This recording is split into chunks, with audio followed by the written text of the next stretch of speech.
Donc, je voulais juste faire un deuxième dans notre série, les leçons de la vie de David. Et juste voulais juste réviser un peu l'introduction de cette série.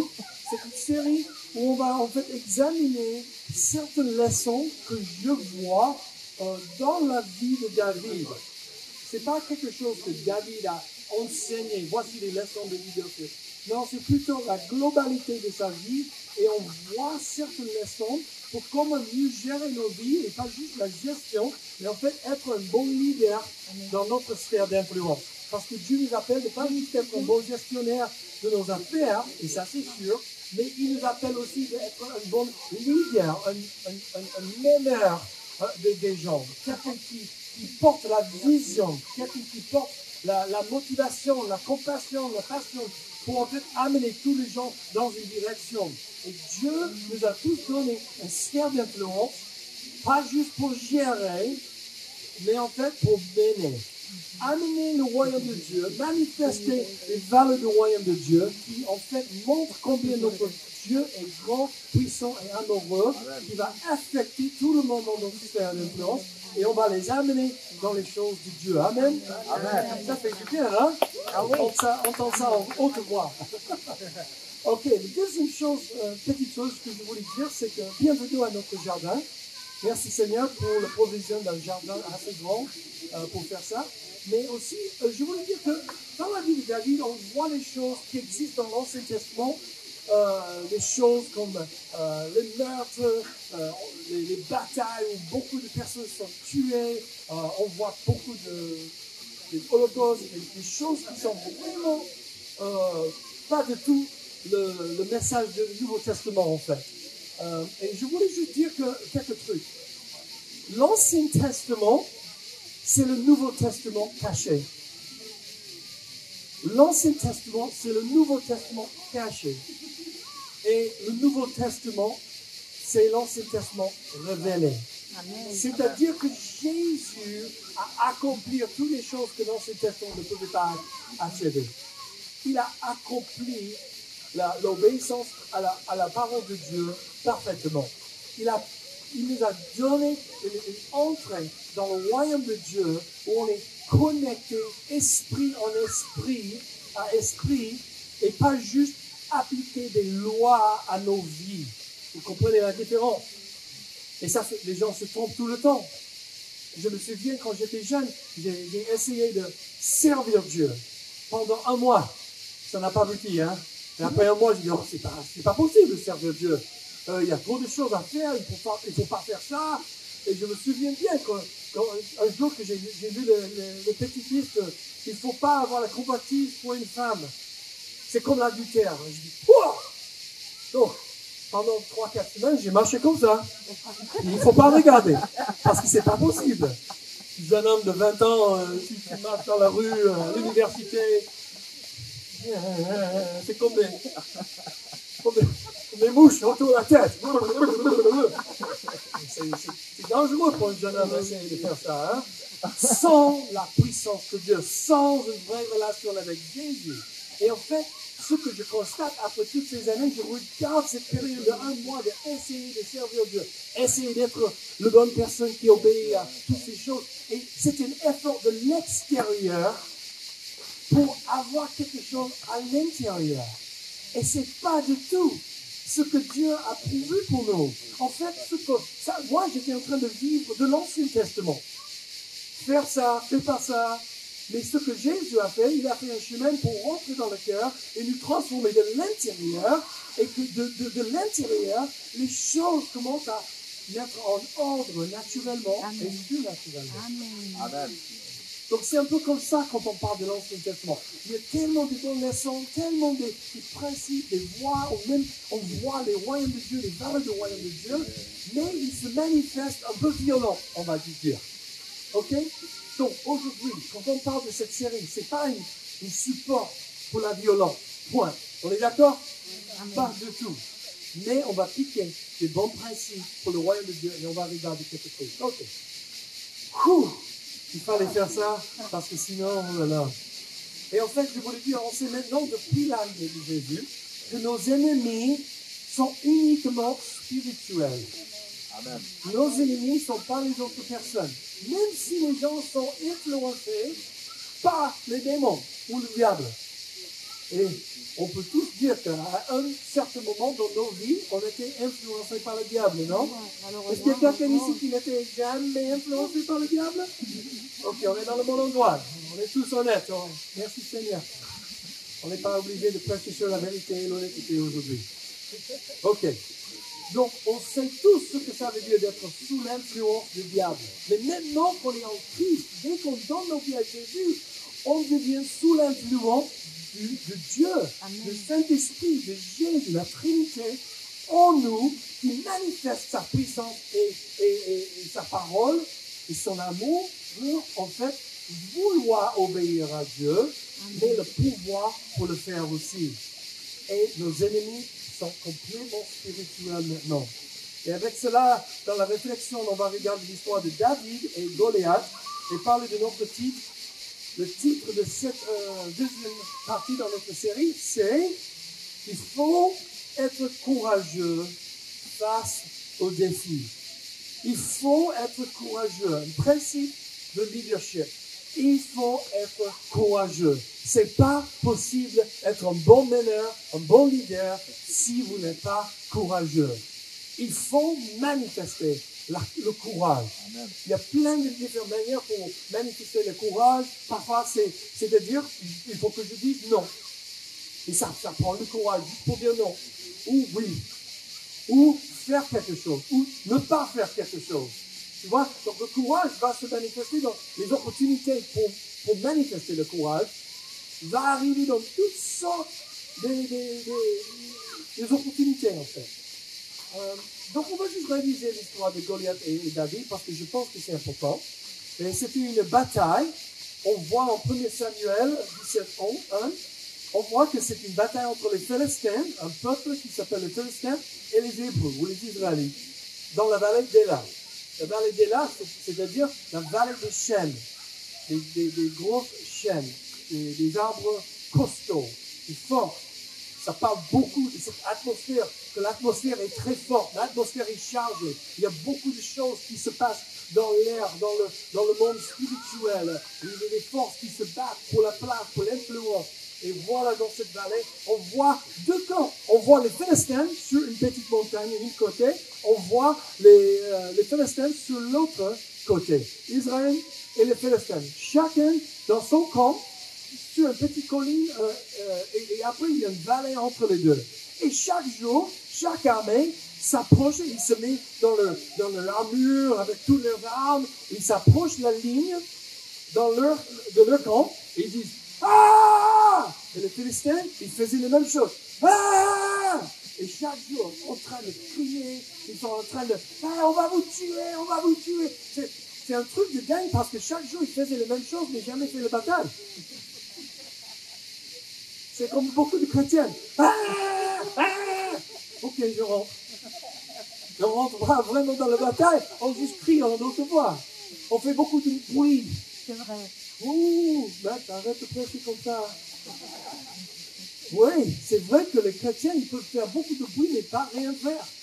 Mais rien faire. C'est comme les petits chiens. Ah, bon, ils font beaucoup de bruit. Et après, quand ils meurent, ils courent dans l'autre sens. Et Dieu ne veut pas qu'on soit les petits chiens qui font beaucoup de bruit, mais dans aucun sens.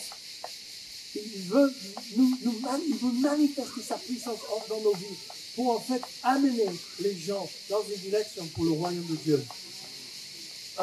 Donc on voit un jour que le champion ou le héros des Philistins a décidé, il s'appelle Goliath.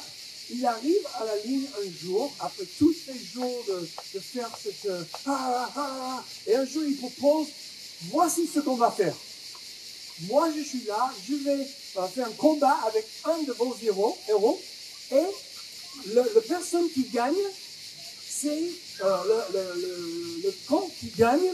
Ils vont en fait être les maîtres de l'autre nation. C'est-à-dire que l'autre nation qui perd va devenir les servants de l'autre. Donc, c'est-à-dire, si Goliath gagne dans cette bataille, 1-1, les Israélites deviennent les servants pour les Philistins. Et l'inverse aussi. Le problème, c'était que Goliath, il avait à peu près 3 mètres d'auteur. Il n'était pas un homme, c'était un géant, on va dire. Et c'était un homme avec des armes et même son bouclier, il ne pouvait pas même porter, il avait un servant juste pour porter son bouclier avec lui. Parce que c'était tellement grand pour le couvrir. Donc on voit que cette menace, il venait tous les jours. Et voici ce qu'il dit, le Philistin. Pourquoi sortez-vous pour vous ranger en ordre de bataille? Ne suis-je pas le Philistin et n'êtes-vous pas les esclaves de Saoul? Choisissez un homme qui descende contre moi. S'il peut me battre et qui me tue, nous serons vos esclaves. Mais si je l'emporte sur lui et que je le tue, vous serez nos esclaves et vous nous servirez. Le Philistin dit encore, je jette aujourd'hui un défi à l'armée d'Israël. Donnez-moi un homme. Donnez-moi un homme pour que nous nous battions ensemble. Waouh! Il a lancé un défi. Et souvent, on a soit les ennemis spirituels, soit les ennemis, on va dire, en physique, mais ils sont influencés par les choses. Bon, parfois, on a des obstacles aussi qui sont en face de nous. Et ils crient, ils lancent des défis contre nous. Et nous devions rester debout et dire, oui, j'arrive. Il n'y a pas de souci là. Il dit, hey, donnez-moi un homme. Et chaque jour, aucun Israélite s'est levé pour le faire. Chaque jour, ils restaient tous dans le camp en train de trembler. Et on voit que dans les versets qu'ils étaient tous Israël, furent effrayés et remplis de peur, la Bible dit. Tous les jours, matin et soir, le Philistin de 3 mètres, il a lancé ce défi. Mais entre David, c'était un jeune garçon de 16 ou 17 ans probablement. Et c'était un berger. Il gardait le troupeau de son papa. Et son papa avait 3 fils dans l'armée d'Israël. Donc il a dit, presque toutes les semaines, il a envoyé son fils pour amener du pain et du fromage. Et comme ça, on sait qu'il était français. Et quand David a entendu les géants, parce que David est arrivé, juste à l'heure pour voir que les géants étaient arrivés, Goliath, il a lancé son défi. Et qu'est-ce qui arrive dans ce moment-là? Il est sous le choc, pas la peur, mais le choc que toute l'armée d'Israël laisse cet homme vraiment salir le nom de leur Dieu. Il est en train d'offenser le Dieu. Il est en train de, jeter dans le poubelle le Dieu. Et David, tellement offensé, il est en train de surveiller à 16 ans, 17 ans. Qu'est-ce qui se passe? Pourquoi il n'y a personne qui se lève pour battre contre cet homme? Il est en train de penser ces choses et il regarde ce qu'il dit.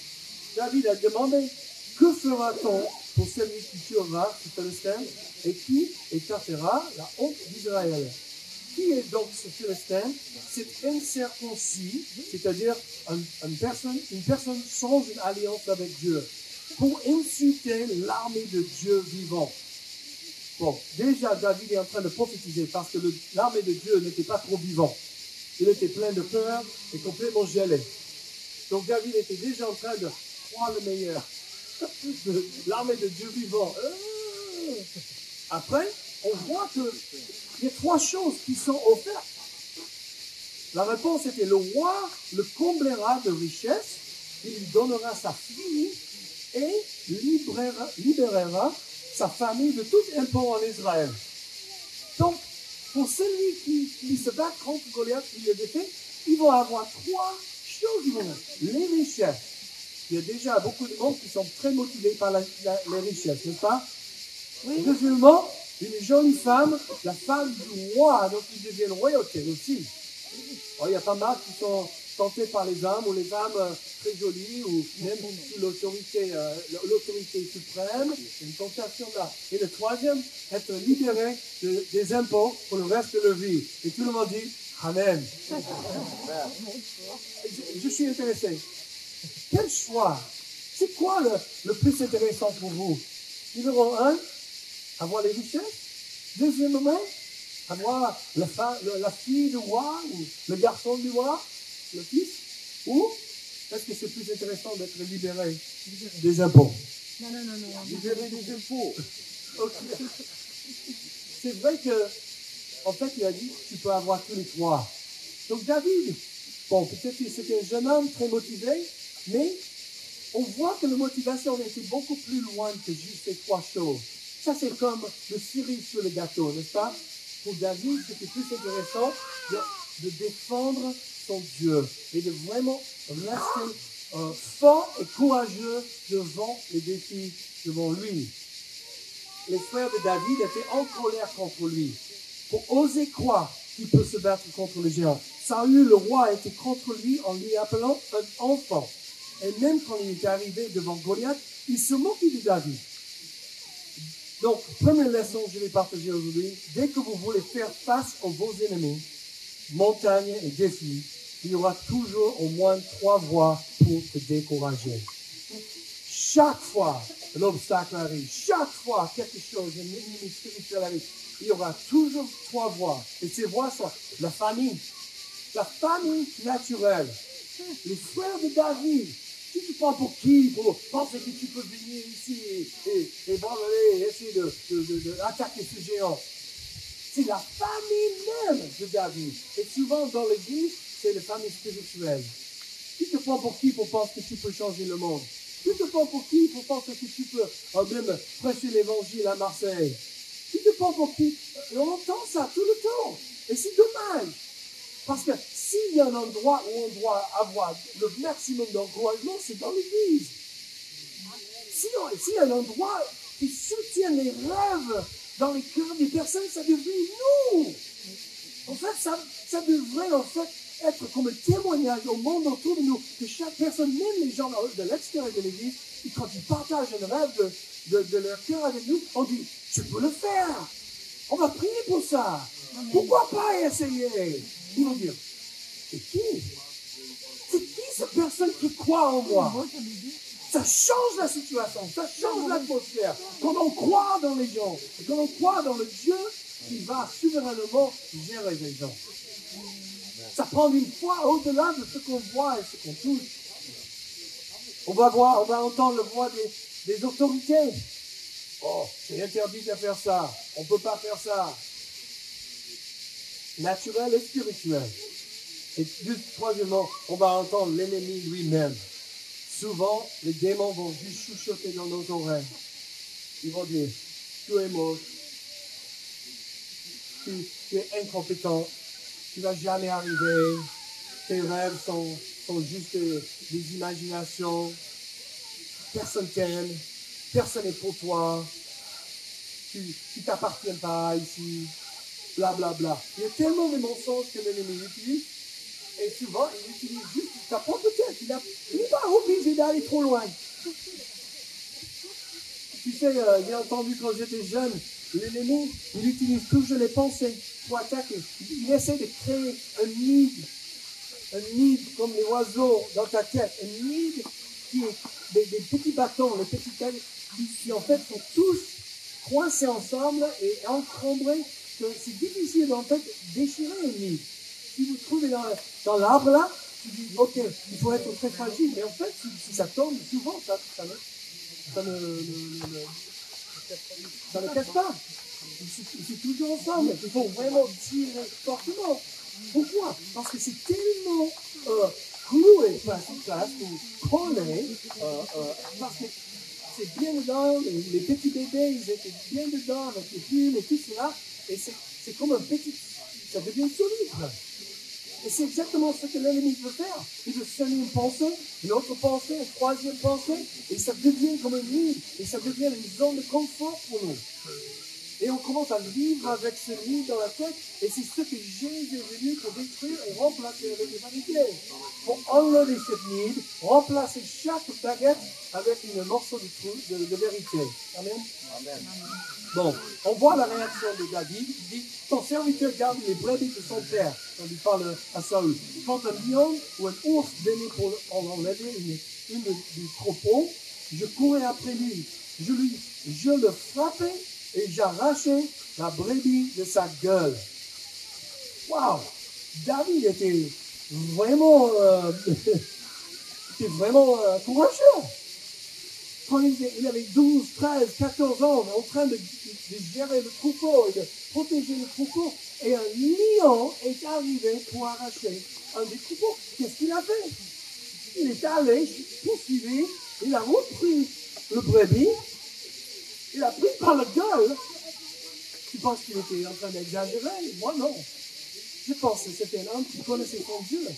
Pourquoi? Parce qu'on voit tous les psaumes qui parlent d'un homme, en fait, qui chante à Dieu, il parle avec Dieu. Il était dans les champs en train de gérer le troupeau, en train de chanter au troupeau, en train de chanter à Jésus, à Dieu.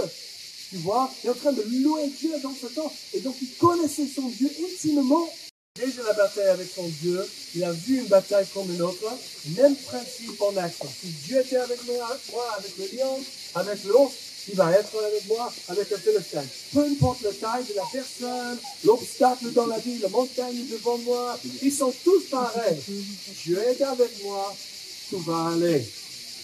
Saul, donc la deuxième leçon, c'est si je suis dans la volonté de Dieu, il va me donner la force, la persévérance, la sagesse, la provision, la protection, et en fait tout ce qui est nécessaire pour gagner la bataille. Saul a donné, Saoul, le roi, a donné son armure et ses armes. Donc il dit, ok, on te laisse faire la bataille contre cette Philistin. Donc, tu sais ce que David a dit? Ok, on y va. Et Saoul a dit, ah non, j'ai l'armure, j'ai les armes, il faut que tu t'habilles comme un soldat. Donc David a placé toute cette armure sur lui. Et qu'est-ce qui arrive? Il a 16 ans, 17 ans, il a une grande taille, j'imagine. Mais Saoul, il était un homme grand. Tu te souviens dans l'histoire? Et Saoul était grand. Donc, t'imagines, il est dans l'armure d'un homme plus grand que lui. Il est en train d'essayer de marcher. Mais je pense que ça va pas, monsieur le roi. Je pense que je dois faire quelque chose d'autre. Et en fait, c'est exactement ce qu'il a fait. Il a dit, je ne peux pas marcher avec cette armure. Je n'y suis pas habitué. Et il s'en débarrassa. Il prit en main son bâton, puis il choisit dans le torrent 5 pierres lisses et les mit dans sa gibecière de berger et dans sa poche. Afin que ça fonde à la main, il s'avança contre le Philistin. Donc, il a avancé contre son géant, sa montagne, son défi, avec les armes et les armures de son habitude. Ça parle, nous, aujourd'hui, de nos compétences que nous avons. On ne peut jamais faire la bataille. Ça, c'est une troisième leçon. On ne peut jamais faire la bataille et gagner la victoire avec l'armure et l'arme des autres personnes. On ne peut jamais gagner la victoire si on utilise les compétences et les personnalités de personne d'autre. Si on pense qu'on va arriver de vraiment gagner dans cette vie, ça va être par rapport à ce que Dieu nous a donné et qui nous sommes en Jésus-Christ. Et c'est pour ça que c'est tellement important de découvrir qui vous êtes en Jésus-Christ. Et juste une petite note, vous avez vu que David a choisi 5 pierres lisses pour rentrer dans cette bataille contre Goliath. Et vous savez que Goliath, il avait 4 frères. Il y a 5 en total. 5 géants. Tous 5 des frères. Et David n'était pas en train de dire, oh, juste au cas où que je rate. Il est en train de se préparer pour les 4 frères qui voulaient se venger après. David, il est en train de prévoir des choses. Il savait qu'il y a des choses qui se passent dans le terrain. Il a grandi dans ce terrain. Il y avait toujours une bataille, il y avait toujours des armées, il y avait toujours des choses qui se passent. Donc, il faut être sage, il faut avoir le don du discernement et utiliser. Il faut prier. La prière ouvre le discernement dans nos esprits pour voir ce qui se passe dans le spirituel pour qu'on puisse voir dans le naturel correctement. Alors, donc, le troisième leçon, j'ai dit, ne jamais utiliser ni l'armure ni l'arme de quelqu'un d'autre. Voilà. Après, on voit, en verset 41 jusqu'à 47, il s'approche l'un de l'autre. Le Philistin s'approche peu à peu de David, et l'homme qui portait son bouclier marchait devant lui. Le Philistin regarde David, et lorsqu'il l'a aperçu, il le méprisa, car il ne vit en lui qu'un enfant roux à la belle apparence. Quand même, à la belle apparence, c'est pas mal déjà, hein? Ça ouvre les portes. Le Philistin dit à David, suis-je un chien pour que tu viennes à moi avec des bâtons? Après l'avoir maudit par ses dieux, il ajouta, viens vers moi, que je te donne que je donne ta chair à manger aux oiseaux du ciel et aux bêtes des champs. David dit aux Philistins, tu marches contre moi avec l'épée, la lance et le javelot. Moi, je marche contre toi au nom de l'Éternel, le maître de l'univers, au nom de Dieu, de l'armée d'Israël, que tu as insulté. David a capté. Lui, il était en train de se battre avec les armes de ce monde. Et David connaissait la bataille beaucoup mieux que lui. Ce n'est pas une bataille naturelle qui compte, c'est la bataille spirituelle qui compte beaucoup plus. Et quand on comprend que la bataille est vraiment spirituelle, la manifestation dans le naturel sera la victoire pour nous qui marchons avec Dieu. Et il continuait. Mais je voulais juste dire, le quatrième leçon, pour raccourcir un peu. Quatrième leçon, quand l'ennemi t'attaque et te menace, il faut se battre avec les paroles. Certains parmi vous, vous m'avez déjà entendu dire ça. La bataille, c'est pas de faire dans la tête.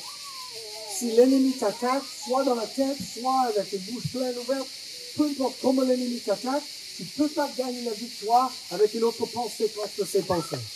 Il faut toujours faire la bataille avec les paroles. C'est pour ça que la voix est tellement importante. Et j'ai lu un article par un prophète, une voix prophétique hier sur ce virus Covid-19. Il parlait beaucoup de gens, ils se plaignent qu'ils ne peuvent pas respirer, ils ne peuvent pas souffler, ils ne peuvent pas même parler trop bien. Et en fait, il commence à faire un petit parallèle entre la voix prophétique de Dieu qui devrait sortir de nos bouches. On doit prophétiser, on doit proclamer la parole de Dieu. On doit en fait utiliser le bouche et les poumons ensemble pour que le monde puisse connaître notre Dieu qui est incroyable. Et donc, ce virus, c'est un peu comme une tactique, une stratégie de l'ennemi de fermer la bouche de la famille de Dieu. Ben non, pas chez moi. Tu viens avec les armes de ce monde, tu viens avec les armes des maladies et toutes ces choses de ce monde. Et moi, je viens vers toi au nom du Dieu éternel, puissant, et ma bataille sera gagnée. Amen. Amen. Amen. On doit prendre la bataille spirituelle d'abord. Penser, c'est quoi au derrière de ça? C'est quoi le truc qui influence tout cela? C'est pas Dieu. C'est notre esprit là qui essaie d'attaquer. Et on sait, la Bible dit que le diable, c'est celui qui tue, celui qui vole, celui qui détruit. C'est son boulot. Le diable veut vous tuer. Il veut vous voler de toute ta vie. Mais le bon nouvelle, c'est que nous sommes assis en Christ, dans les lieux célestes aujourd'hui. Et nous sommes l'autorité sur lui. Amen. Même Jésus a dit, il a utilisé sa bouche. Et Jésus a dit, je vous le dis en vérité, si quelqu'un dit à cette montagne, retire-toi de là et jette-toi dans la mer, et s'il ne doute pas dans son cœur, mais croit que ce qui lui arrive, il le verra s'accomplir. Certainement, Jésus n'était pas en train de dire que voici, on va commencer à changer le paysage. On veut cette montagne-là, je préfère que ça soit là-bas et que la mer approche là-bas. Non, Jésus, il n'était pas en train de dire ça. Pas que ça c'est impossible pour Dieu, mais je sais que Jésus était toujours en train de parler avec des illustrations, avec des paraboles, pour en fait montrer quelque chose au derrière. Toujours montrer quelque chose. Et la montagne toujours représente nos obstacles, nos ennemis, les choses qui veulent nous empêcher d'entrer dans notre terre promise aujourd'hui. La bataille qui a changé le destin d'une nation, on voit que on va juste lire, dès que le Philistin se mit à marcher vers lui, David courut sur le champ de bataille à sa rencontre. David n'a pas dit, oh ok, c'est le moment. Comme les bons Français dans le sud de la France. C'est quoi qui se passe là-bas? Je sens un peu de fromage là-bas. Je sens un peu de... Il y a le poisson là-bas. Ah oui, bonne chose. Il y a un pastis. Ah oui, c'est ça. Non, il n'y a pas de procès comme ça. David a couru jusqu'à la ligne de la bataille, prêt à engager son ennemi. C'est incroyable ça. Un jeune homme de 16 ans, 17 ans, contre un géant de 3 mètres. vous connaissez certains amis de moi, des rugbymen ou des anciens rugbymen, et j'ai une photo, si on avait un écran aujourd'hui, j'aimerais bien vous montrer les photos. Vous pensez que je suis grand, mais j'ai une photo entre un qui joue pour l'équipe nationale de la France et l'autre qui joue pour l'équipe nationale d'Afrique du Sud. Et je suis entre deux montagnes, là. C'est pas juste la grandeur, mais c'est aussi le large. C'est les deux sens. Et moi, je suis comme un tout petit enfant entre ces deux mecs. Et quand je regarde ça, c'est tellement facile de regarder dans le naturel et toujours avoir peur par rapport à ce que nos yeux naturels voient.